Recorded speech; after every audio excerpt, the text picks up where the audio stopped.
하나의 말씀 보겠습니다. 요한복음 17장 20절에서 26절, 신약 176쪽에 있습니다.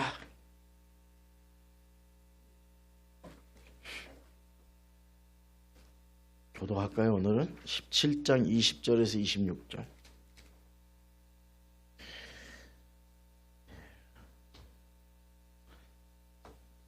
이 본문은 오늘이 마지막이니까 이제 같이 교도하겠습니다.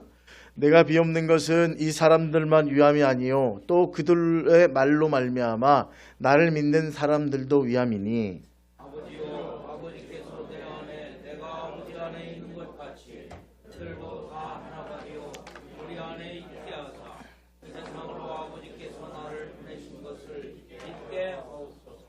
내게 주신 영광을 내가 그들에게 주었사오니 이는 우리가 하나 된 것 같이 그들도 하나가 되게 하려 함이니이다. 곧 내가 그들 안에 있고 아버지께서 내 안에 계시오 그들로 온전함을 이루어 하나가 되게 하려 함은 아버지께서 나를 보내신 것과 또 나를 사랑하신 같이 그들도 사랑하신 것을 세상으로 알게 하려 함이로소이다. 아버지여, 내게 주신 자도 나 있는 곳에 나와 함께 있어 아버지께서 창세전부터 나를 사랑하심으로 내게 주신 나의 영광을 그들로 보게 하시기를 원하옵나이다. 의로우신 아버지여, 세상이 아버지를 알지 못하여도 나는 아버지를 알았사옵고 그들도 아버지께서 나를 보내신 줄 알았사옵나이다. 함께 읽습니다. 내가 아버지의 이름을 그들에게 알게 하였고 또 알게 하리니 이는 나를 사랑하신 사랑이 그들 안에 있고 나도 그들 안에 있게 하려 함이니이다. 아멘. 임마누엘 찬양대 찬양으로 하나님께 영광 올려드리겠습니다.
기도하겠습니다. 하나님 감사합니다. 주님의 아버지의 성령 안에서 걷게 하시고 아버지 살게 하시니 감사합니다. 주님 아버지 하나님, 이 시간 아버지 하나님 성령으로 함께 하셔서 말씀이 깨달아지고 결단이 되는 시간으로 인도해 주옵소서. 예수님의 이름으로 기도드리옵나이다. 아멘. 선포하도록 하겠습니다. 내 삶을 바꾸는 능력의 선포문, 나는 예수님을 믿고 거듭난 하나님의 자녀입니다. 하나님은 오늘도 나에게 필요한 길을 주시고 나를 언제 어디서나 보호해 주실 것입니다. 예수님 안에 있는 나에게 불가능한 일은 없습니다. 예수님 안에 있는 나는 항상 강하고 담대합니다. 예수님은 나의 구원자요 나의 치유자이십니다. 오늘도 성령님께서 행하실 놀라운 일들을 기대합니다. 나는 성령으로 충만한 사람입니다. 나는 다른 사람을 칭찬하고 축복하는 사람입니다. 나는 세상의 온갖 죄악을 멀리하고 선한 영향력을 나타내는 천국의 외교관입니다. 나는 십자가에 달려 죽으시고 부활하신 예수 그리스도를 전하는 전도자입니다. 오늘도 나와 함께 하시고 나를 통해 역사하실 하나님을 찬양합니다. 아멘. 할렐루야.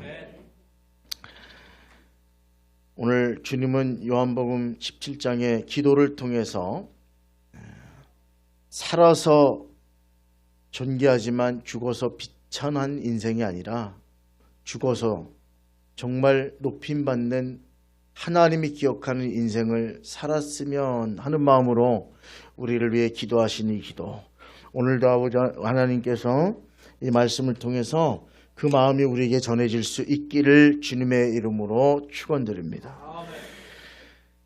구약에 보면 북이스라엘을 열었던 왕조가 있잖아요.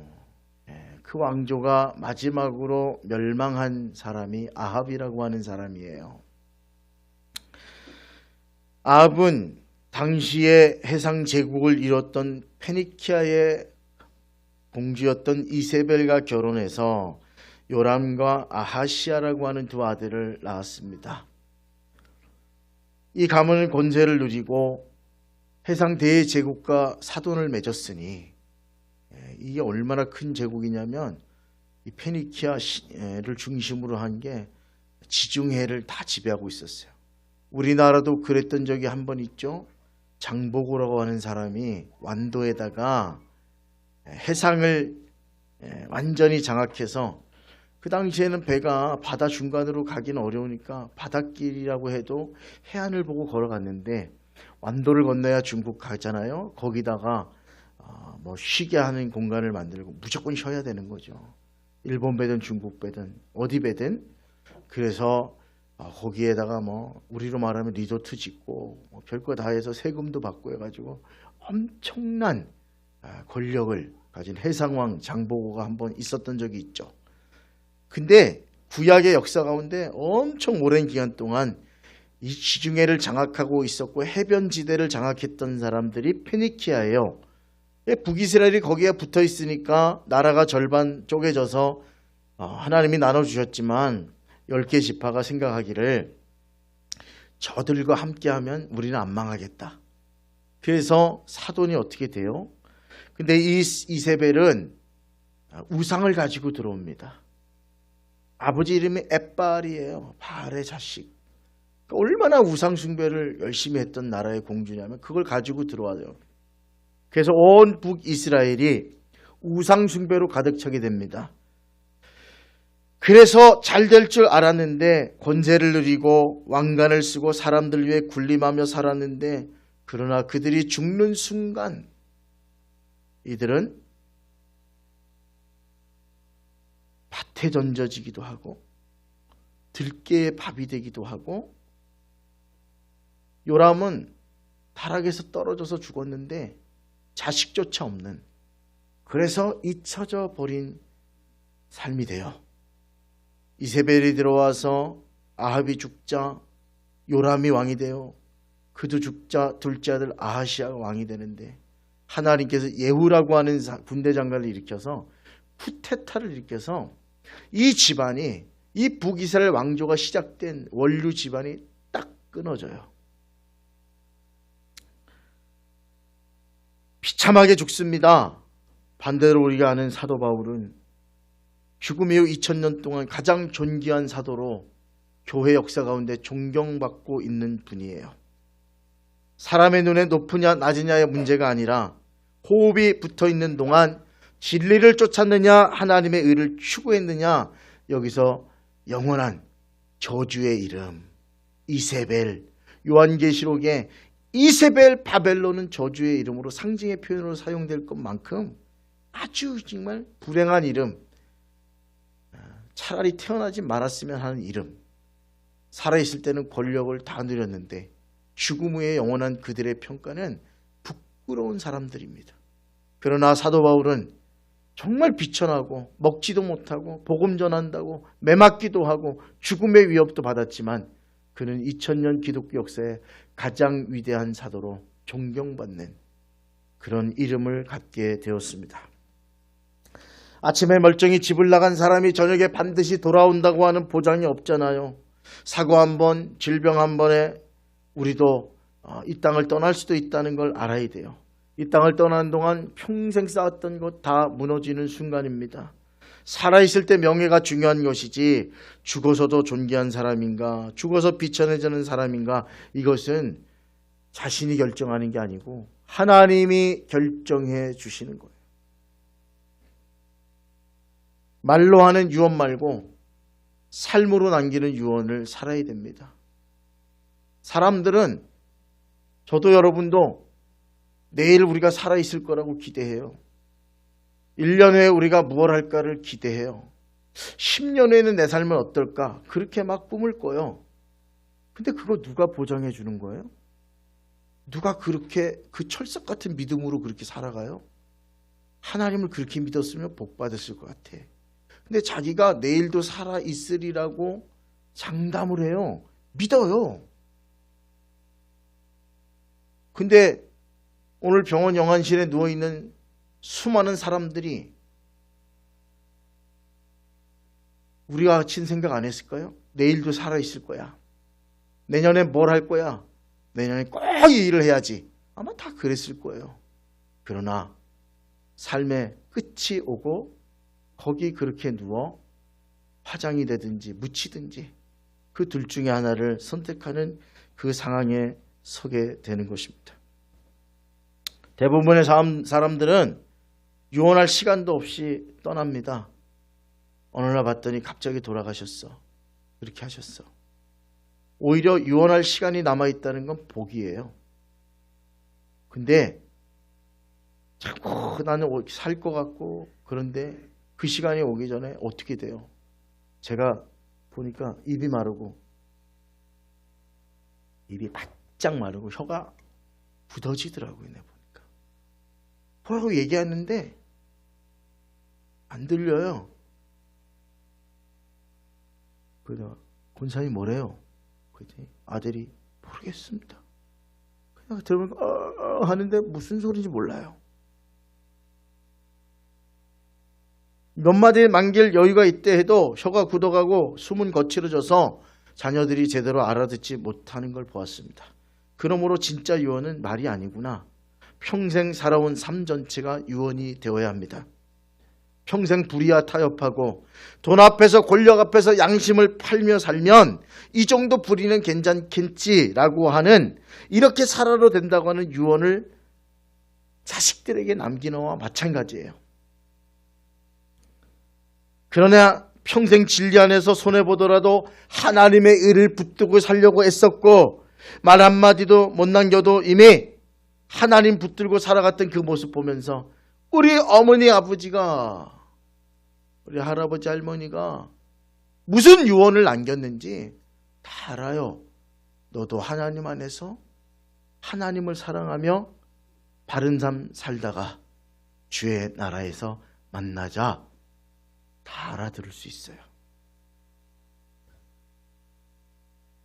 강력한 신앙의 유언이죠. 저는 그랬으면 좋겠어요.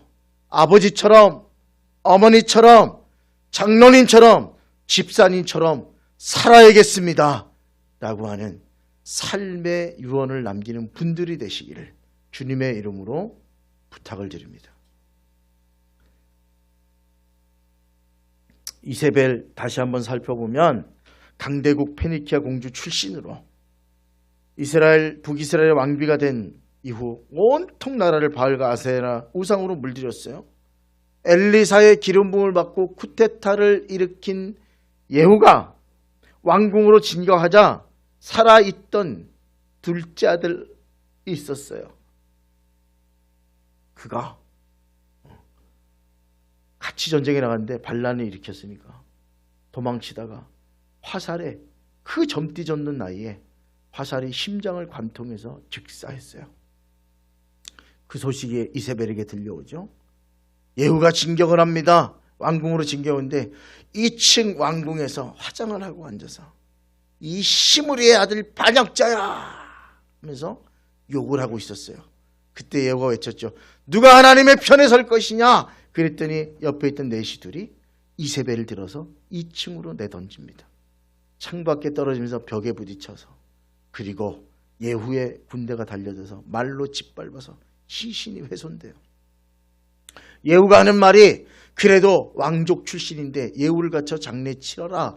그리고 사람들이 갔더니 들깨가 다 뜯어먹고, 이게 예언에 있는 거거든요.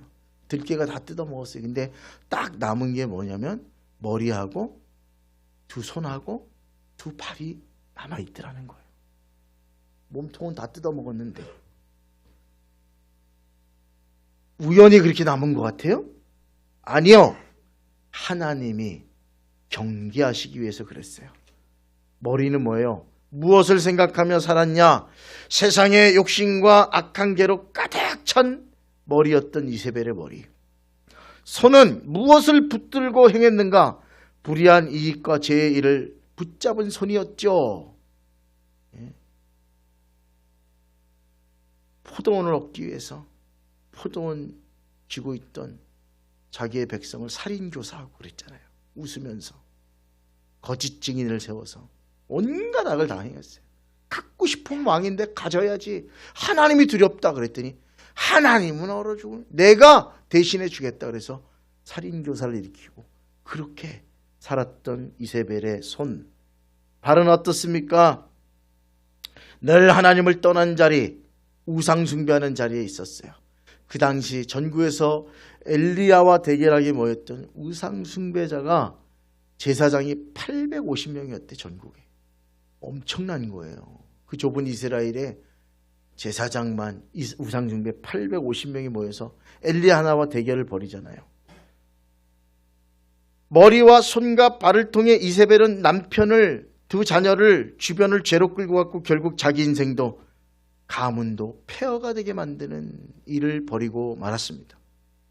오늘 우리의 머리에는 무엇이 가득합니까? 우리의 손은 무엇을 붙들려고 합니까? 우리의 발은 어디를 향하고 있습니까? 이 세 가지가 지금 우리의 진짜 영적 얼굴이고 죽은 뒤 하나님 앞에 그대로 드러날 우리의 본 모습이라고 하는 사실입니다. 하나님은 그 기록들을 보고 우리를 재판하실 거예요. 겉으로 왕비, 왕자, 왕관 쓰고 포장됐던 그들의 삶이 아니라 그들이 떠나고 나서 하나님 앞에 평가받았던 삶은 영원한 저주의 이름이었을 뿐이었다. 오늘 주님은 십자가에 달리기 전 마지막 기도를 하시면서, 오늘 기도는 우리 본문에 그래요. 오늘 17절에 보니까 그들을 진리로 거룩하게 하옵소서. 아버지의 말씀은 진리입니다 라고 기도하면서 그들은 제자들만이 아니라 앞으로 제자들의 말을 듣고 믿을 우리 모두를 위해서, 그러니까 지금도 우리에게 하는 말씀입니다. 17장 전체에서 놀라운 건 25절의 마지막 기도의 내용이 이거예요. 25절 같이 읽을까요? 시작. 의로우신 아버지여, 세상이 아버지를 알지도 못하여도 나는 아버지를 알았사옵고 그들도 아버지께서 나를 보내신 줄 알았사옵나이다. 의로우신 아버지여, 17장 전체에 딱 한 번 나오는 표현이에요. 의로우신 아버지. 아버지는 누구예요? 하나님. 하나님이 어떤 분이에요? 의로우신 분. 이거는 제자를 향한 마지막 기도에 하나님이 의로우신 분인 것을 알아라. 이런 뜻이에요. 체데크라고 하는 의라고 하는 표현은 고듬, 올바름, 표준이란 뜻이에요. 하나님이 표준이라는 거예요.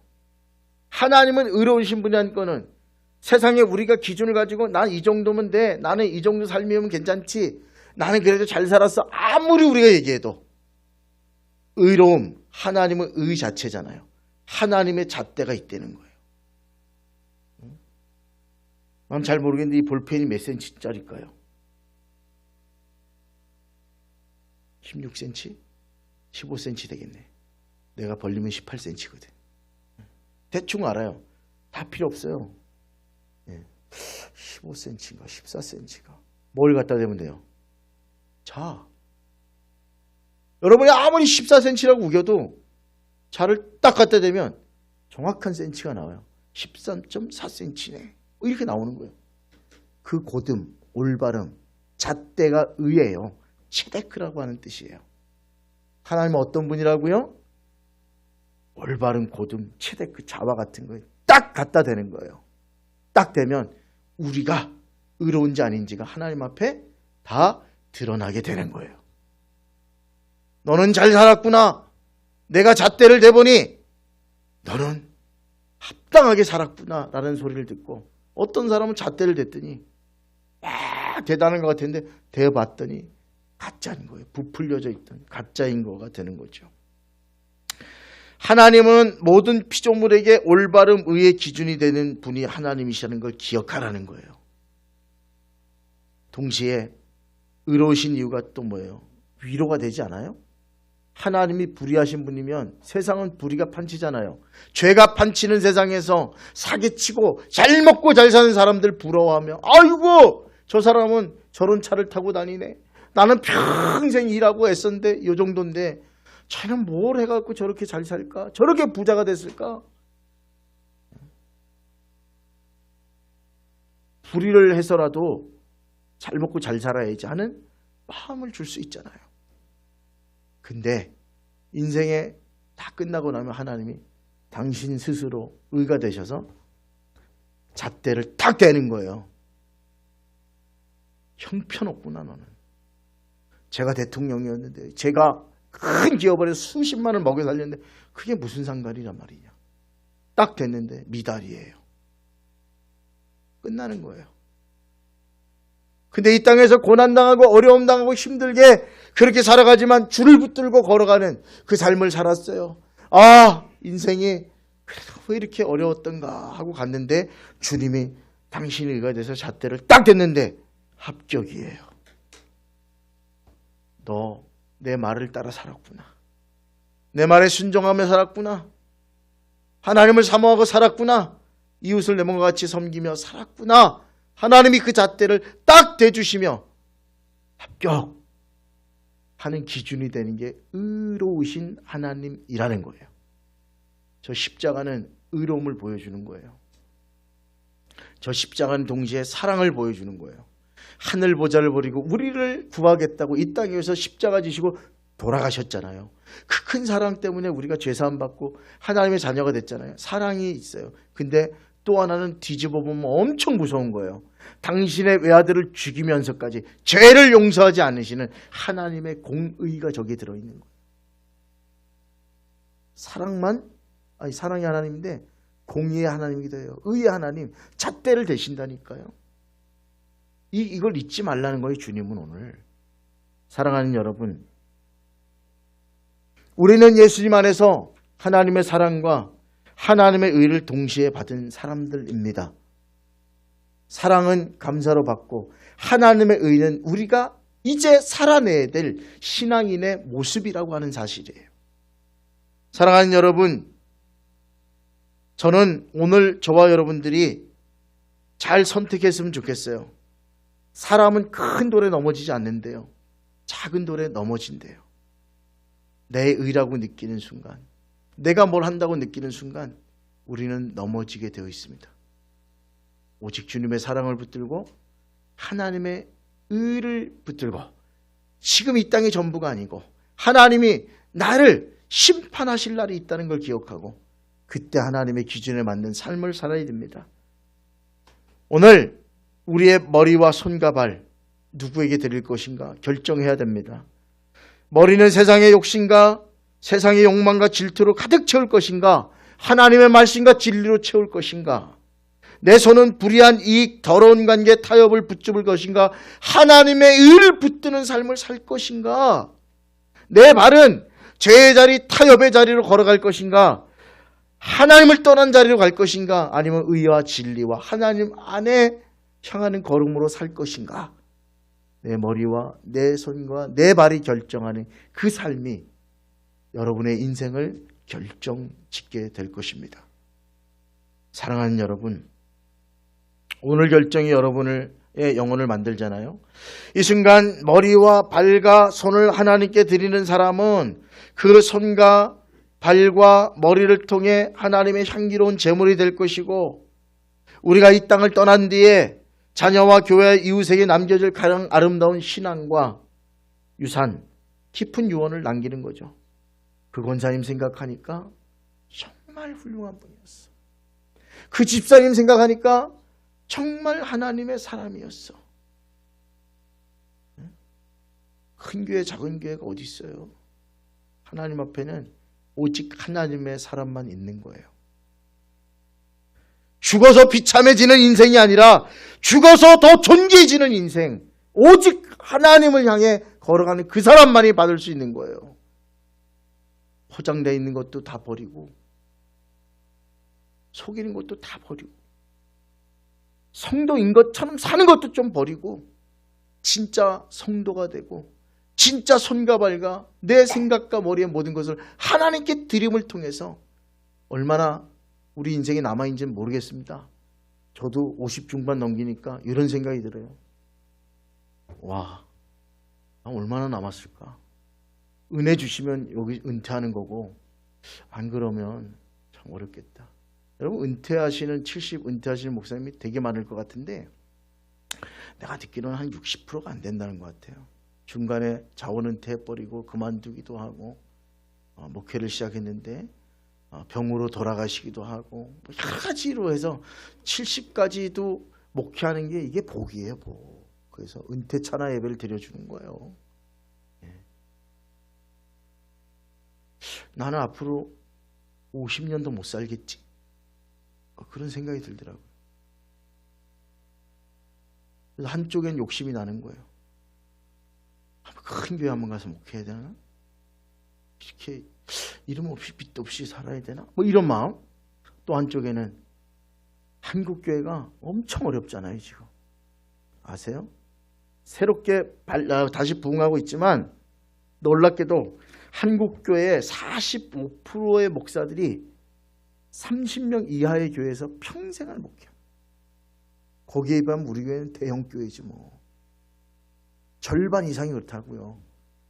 우리처럼 한 50명에 좀 넘어가는 이 교회들이 그 다음이에요. 200명 넘어가는 교회가 드물고요. 1000명 넘어가는 교회가 제가 알고 있기는 한국교회 3%로 알고 있어요. 100개 중에 3개 될까 말까예요. 1000명쯤 되는 교회는. 1000명 넘어가는 교회는 대단히 많을 것 같은데, 감리교 안에도 제가 듣기로는 200교회라고 알고 있어요. 200교회. 다 큰 교회만 우리 맨날 보고 생각하잖아요. 1000명이 출석하는 교회 200개밖에 안 돼요. 근데 저는 가만히 생각해 보니까 이 생각 이전에 내가 여기서 주신 사명 주의를 감당하며 살고 있는가? 뭐가 그렇게 중요하지 그게? 그 마음이 들면서 죄송하고 부끄러운 마음이 드는 거예요. 더 얼마나 대단한 일을 하겠어요? 제가 큰 교회 간다고 대단한 일을 하겠어요? 여러분이 큰 교회 가신다고 대단한 일을 하겠어요? 나 대단한 것 같은데 가보면 더 대단한 사람 많아요. 우리가 할 일은 이거밖에 없는 것 같아.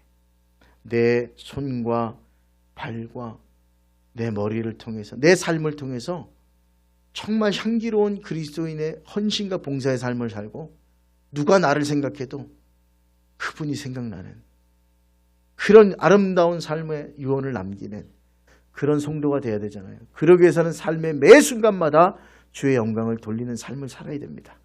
그를 하나님이 해같이 빛나게 해주신다고 얘기했어요. 저와 여러분은 그런 삶을 살 수 있기를.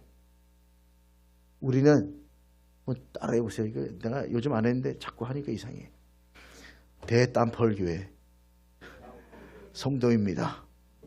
거기에 합당하게 살 수 있길 주님의 이름으로 부탁을 드립니다.